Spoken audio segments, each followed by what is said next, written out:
Tudo bem com você? Que a graça e a paz de nosso Senhor Jesus esteja em sua vida. É pela graça e misericórdia e bondade do Senhor que aprove a Ele nos conceder mais essa oportunidade para que eu pudesse estar aqui, meditar na sua palavra, expor a palavra dEle. Eu estou expondo o Evangelho segundo escreveu João. Estou no capítulo 19, que fala a respeito da crucificação do nosso Salvador. Está aí na tela o texto, Jesus crucificado. Nesse capítulo 19, eu já expus até o versículo 16. E hoje vou continuar aí a partir do versículo 17. Não sei se será possível encerrar este capítulo. Tomaram eles, pois, a Jesus, e ele próprio, carregando a sua cruz, saiu para o lugar chamado Calvário, Gólgota em hebraico, onde o crucificaram e com ele outros dois, um de cada lado, e Jesus no meio. Interessante. Jesus, ele ficou no meio de outros dois homens que ali foram crucificados. Então eles tomaram aí Jesus por volta da hora sexta, por volta aí de 9 horas da manhã, é que começou todo esse processo da crucificação de Jesus. E o lugar da crucificação geralmente era do lado de fora da cidade. Próximo, talvez, uma estrada onde todos que passavam pudessem ver. Porque a crucificação era um método de execução de criminosos na época do Império Romano. Então, a crucificação não era um sistema de execução dos judeus, não. Interessante. Os judeus, eles executavam aqueles que transgrediam a lei do Senhor através de pedradas. Mas os romanos, eles crucificavam. E a crucificação, igual eu já disse, era feita em local público, justamente para intimidar as demais pessoas que, por um acaso, tinham esse sentimento de cometer algum delito, alguma transgressão, transgredir a lei romana. Se por acaso eles tivessem esse sentimento, aí a crucificação em local público serviria como um exemplo para inibir a prática do crime. Então, crucificação não era uma execução dos judeus, mas sim dos romanos. E era uma prática comum ali naquele período. Muitos foram crucificados, muitos mesmo, milhares foram crucificados nesse período. Prosseguindo, então crucificar aí instauro é o verbo, e ele vem de um substantivo que é instauro, instauros, está no singular, instauros é cruz, instrumento bem conhecido da mais cruel e ignominiosa punição copiado pelos gregos e romanos dos fenícios. Então, essa prática é muito antiga. Ela já era feita pelos fenícios e foi copiada tanto pelos gregos como pelos romanos. A cruz eram cravados entre os romanos até o tempo de Constantino o Grande. Os criminosos mais terríveis, particularmente os escravos mais desprezíveis, ladrões, autores e cúmplices de insurreições, e ocasionalmente nas províncias, por vontade arbitrária de governadores, também homens justos e pacíficos, e até mesmo cidadãos romanos. Então, essa prática foi aí muito comum até o período de Constantino. Vamos lá. Então, aí a crucificação, o método de execução. Então, eles crucificaram Jesus entre dois, um de cada lado. Pilatos escreveu também um título e colocou no cimo da cruz. Então, lá em cima, o alto, a parte superior da cruz, ele colocou um título. E nesse título estava escrito, grafou, aí escrito é grafou, vem a palavra grafia. Estava escrito, era Jesus Nazareno, Rei dos Judeus. Porque era o que as principais autoridades religiosas diziam a respeito do próprio Senhor Jesus, que ele se titulava Rei dos Judeus. E o sacerdote alegava que eles não tinham outro rei a não ser César. Claro, eles nem reconheciam muito bem a autoridade romana, mas para acabar com Jesus, eles aceitaram isso. Então, Pilatos, ele escreve isso. Jesus Nazareno, o Rei dos Judeus. Muitos judeus leram este título, porque o lugar em que Jesus fora crucificado era perto da cidade.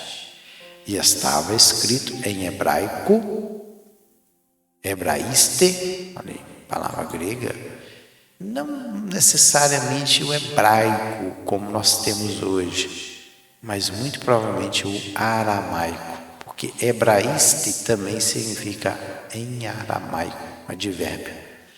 Latim, que era a língua falada pelos romanos, e o grego, que era a língua do período helenista, mas que também continuava falando. Então, três principais línguas ali do Império Romano.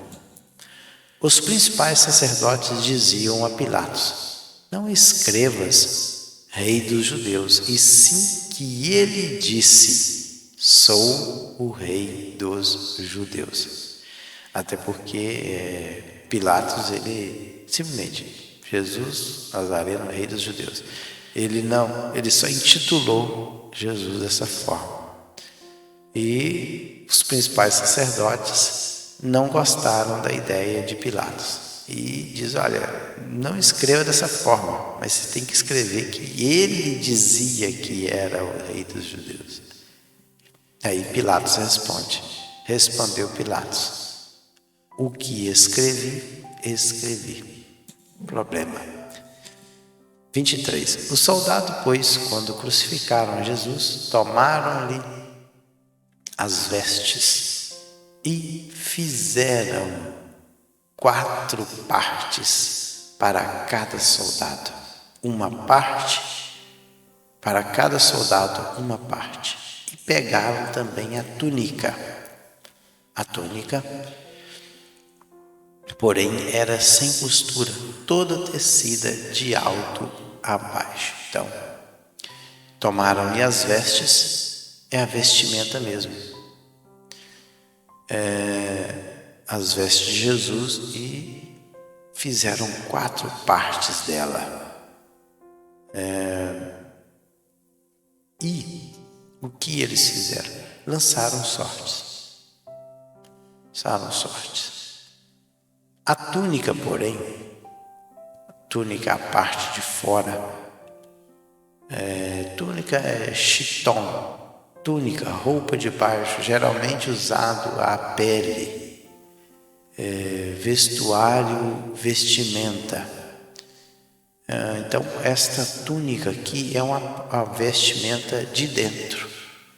E as vestes aqui, rimation, é um manto, é uma capa. Então, as vestes é uma capa que ficava por fora e a túnica é a roupa de dentro. É a roupa que estava ligada à pele da pessoa. E esta eles não lançaram sortes. Interessante aí.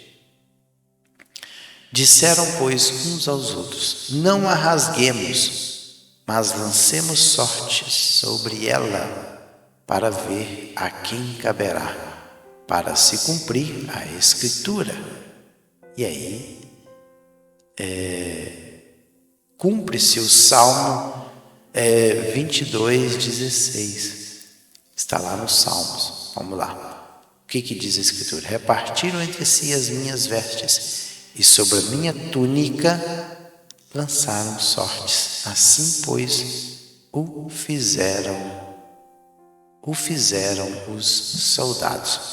Olha o que está escrito lá em Salmos 22:18. Repartiram entre si as minhas vestes e lançaram sortes sobre a minha roupa. Aí se cumpriu, literalmente. Inclusive, esse salmo, ele é um salmo que fala a respeito do Messias. Muita coisa que diz nesses salmos aí, Salmos 22:18, ele está se referindo ao Messias. Vamos dar uma olhadinha nele. Olha só. Versículo 15 do Salmo 22 diz o seguinte: cães me cercam, uma súcia de malfeitores me rodeia, traspassaram-me as mãos e os pés. Olha só esse salmo de Davi. Ele não está falando de Davi. Davi não teve as suas mãos e os pés traspassados. Mas quem é que teve as mãos e pés traspassados? Jesus, o Messias, o filho de Davi, segundo a linhagem aqui da terra. Então veja que esse salmo aqui se cumprindo. Então, cães me cercam. Comparou aqui as pessoas. Posso contar todos os meus ossos, eles me estão olhando e encarando em mim. Olha aí, não é isso aqui que as pessoas passavam e olhavam para ele? Então, tem mais aqui versículos nesse salmo aqui que é lindo. Tu, porém, Senhor, não me afaste de mim. Força minha, apressa-me em socorrer. E aí prossegue o texto lá de Salmo 22. E junto à cruz estavam a mãe de Jesus e a irmã dela. Então, estava Maria, mãe do Senhor, e também a irmã de Maria. Interessante que a Bíblia não cita o nome da irmã de Maria, mas cita que ela tinha uma irmã, e a irmã dela. Irmã aqui é Adelfe. Tanto pode significar irmão de sangue, como também irmãos que professam a mesma fé. Cristãos são irmãos. Usa o mesmo termo aí. Que para o masculino é Adelfos e para irmã é Adelfe. E Maria, mulher de Clopas. E Maria Madalena. E vendo Jesus, sua mãe, E junto a ela, o discípulo amado disse: mulher, eis aí o teu filho. Outra coisa que me chama a atenção é que todos os demais apóstolos, eles correram, se esconderam, foram embora. O único que continuou junto de Jesus, tanto no julgamento, em todo o processo, foi João. João não abandonou em momento algum a pessoa de Jesus. Mesmo ali sendo crucificado, João estava lá no pé da cruz.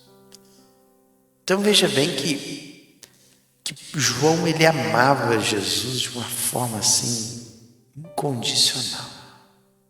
Não tinha, era um amor assim tremendo para com a pessoa de Jesus. Ele não largou de Jesus em nenhum momento. É por isso que Jesus também amava muito a este apóstolo.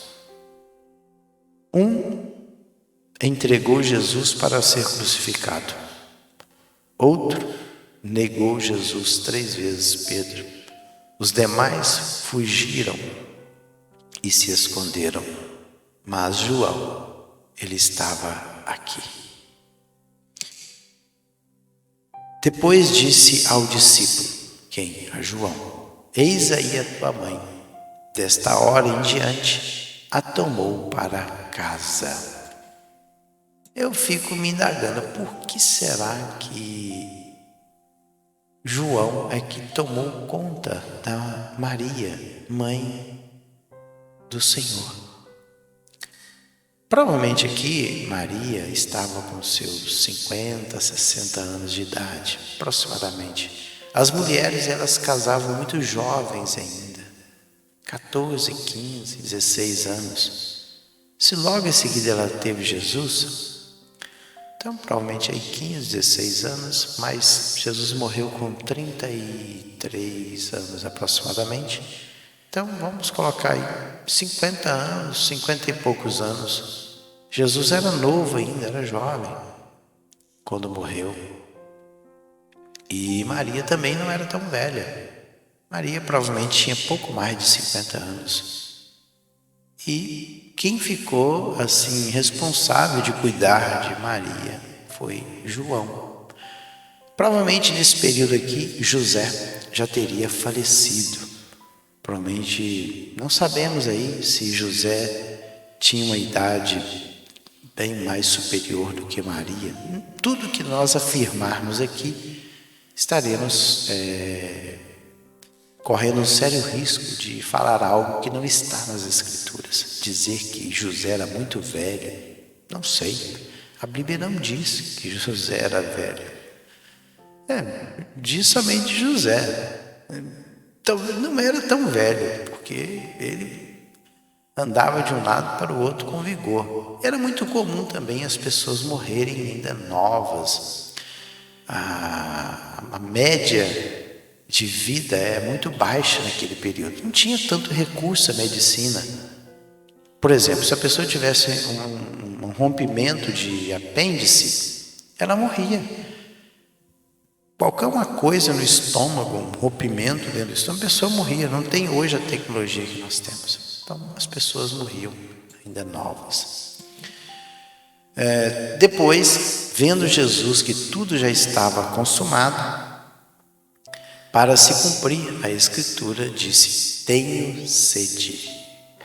Por quê? Porque lá no Salmo 69, 21, deram-me fel por mantimento, e na minha sede me deram a beber vinagre. Estava ali um vaso cheio de vinagre. Outra coisa, o vinagre aqui é oxos.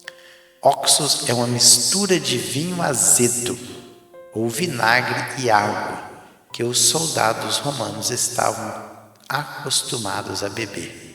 Então era um vinho azedo mesmo, e muitas vezes misturado com água, que os soldados romanos eles costumavam beber. E eles embeberam de vinagre uma esponja aí é espogos, uma esponja mesmo, fixando-a num caniço, hisopos, uma planta usada pelos hebreus em rituais de aspersão, era o hussopos, palavrinha grega aí, hussopos. Lhe achegaram à boca. Quando, pois, Jesus tomou o vinagre, então veja aí que ele pegou, tomar aí não é no sentido de beber, mas no sentido aí é pegar algo. Quando ele pega algo, ele sente algo.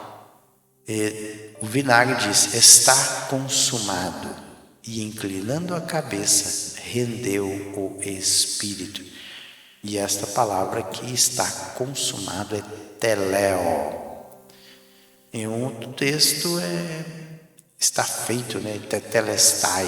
Mas o termo grego aqui, o verbo, está consumado, que é teleo, que aí vem da palavra telos, fim, último. Então, mas a palavra aí, esse verbo aí, teleo, que é está consumado, está feito, finalizou. E inclinando a cabeça, rendeu o espírito. Render aí é paradidome,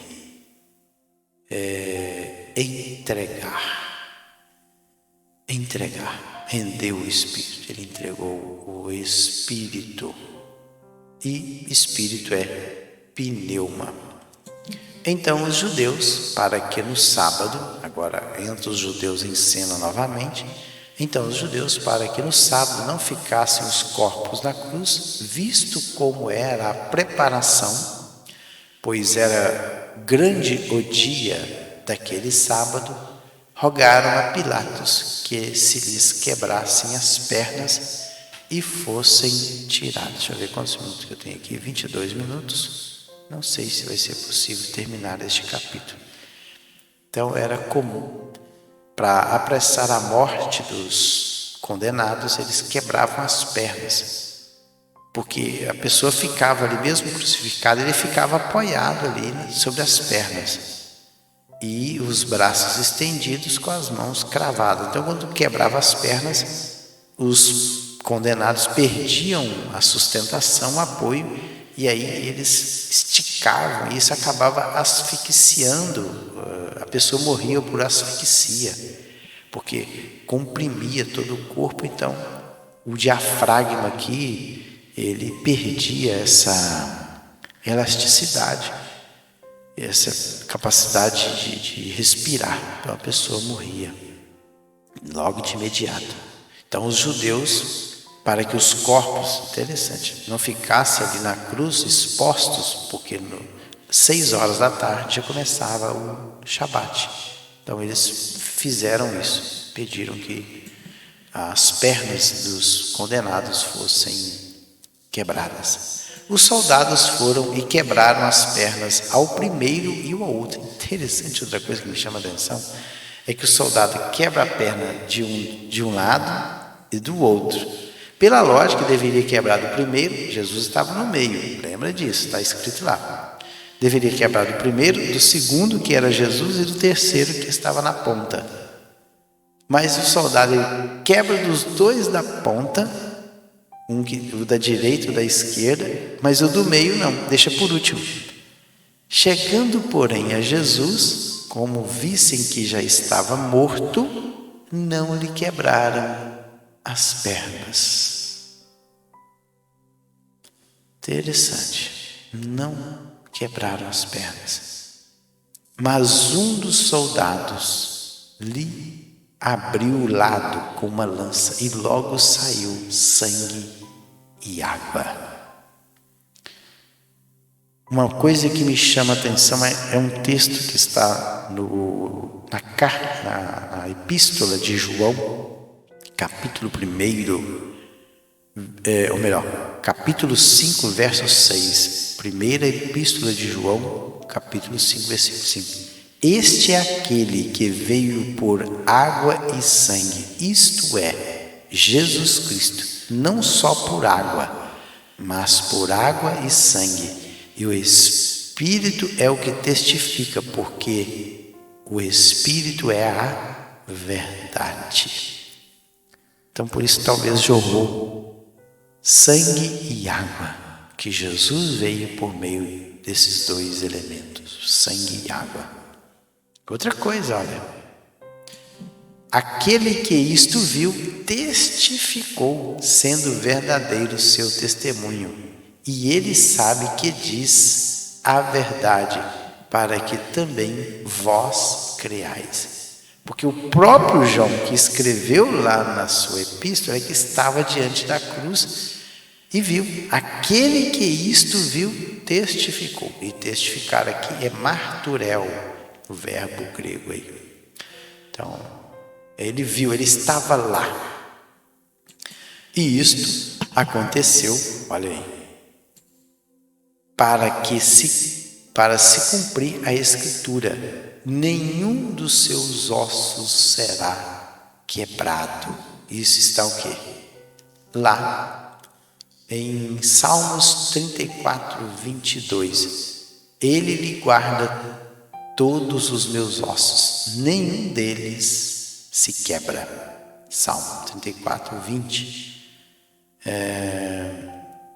Cumprindo assim as Escrituras. E outra vez diz a Escritura: eles verão aquele a quem transpassaram. Eles verão aquele a quem transpassaram. Onde está esta passagem? Está em Zacarias 12, 10. Mas sobre a casa de Davi e sobre os habitantes de Jerusalém derramarei o espírito de graça e de súplicas. E olharão para mim a quem traspassaram, e prantearão sobre mim, como quem pranteia pelo filho unigênito, e chorarão amargamente por ele, como se chora amargamente pelo primogênito. Então está escrito lá no livro do profeta Zacarias, e agora esta passagem de Zacarias está se cumprindo agora em Cristo Jesus, no dia da sua crucificação. Depois disso, José de Arimateia, que era discípulo de Jesus, esse José de Arimateia, ele era um dos membros do Sinédrio, ainda que ocultamente, pelo receio que tinham dos judeus, rogou a Pilatos que ele permitisse tirar o corpo de Jesus. Pilatos lhe o permitiu. Então, foi José de Arimateia e retirou o corpo de Jesus. Então, esse homem aqui, José de Arimateia, que era um dos membros do Sinédrio, ele também, Nicodemos, os dois eram discípulos de Jesus, ainda que ocultamente. É cripto, o termo grego aí, ocultamente, quer dizer, escondido. E também Nicodemos, aquele que anteriormente viera ter com Jesus à noite, foi levado cerca de 100 libras de um composto de mirra e aloés. Então, eles prepararam tudo para sepultar o corpo de Jesus, tanto o José de Arimateia como Nicodemos. Nicodemos, já falei sobre ele, está lá no capítulo 3, fala a respeito da vida de Nicodemos. Para encerrar aí, puxar aqui, tomaram, pois, o corpo de Jesus e o envolveram em lençóis otonion, um pedaço de linho, com os aromas, que eram os perfumes, como é de uso entre os judeus, na preparação do sepulcro. No lugar onde Jesus fora crucificado havia um jardim, quepos, e neste um sepulcro novo, kainós, é o termo novo, que nunca foi usado, no qual ninguém havia ainda sido posto. Ali, pois, por causa da preparação dos judeus, preparação aí é o parasqueu, ou a Parasceve, a preparação da Páscoa antes do sábado, e por estar perto, o túmulo depositava o corpo de Jesus. Então está aí a crucificação e o sepultamento de Jesus. No próximo vídeo eu estarei falando a respeito da ressurreição. Deu 30 minutos aqui, deixa eu botar para a câmera principal. Então, 30 minutos aí, me perdoe o tempo, é porque eu precisava de encerrar esse capítulo. E no próximo eu vou falar sobre a ressurreição de Jesus. Fiquem todos na paz do Senhor Jesus e até o próximo vídeo.